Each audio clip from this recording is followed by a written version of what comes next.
దేవునికి స్తోత్రం. మీ అందరికీ వందనాలు.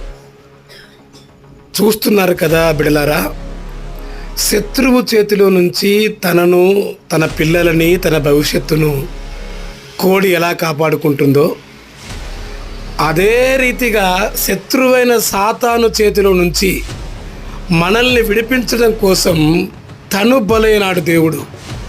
అందుకే మనల్ని కన్నవాడు ఆయనే, రక్తం ఇచ్చి కొన్నవాడు కూడా ఆయనే. కాబట్టి కోడి తన పిల్లలు రెక్కల కింద భద్రంగా క్షేమంగా కాపాడుకున్నట్లు నిన్ను, నీ కుటుంబాన్ని, మనందరినీ దేవుడు కాచి కాపాడగల సమర్థుడు.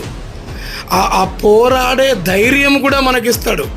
శత్రువైన సాతానుతో పోరాడే వాక్యం అనే ఖడ్గమును చేత పట్టుకుని సాతాను ఎదిరించే ధైర్యాన్ని కూడా మనకిస్తాడు. నిన్ను, నీ కుటుంబాన్ని దేవుడు దీవించునుగాక.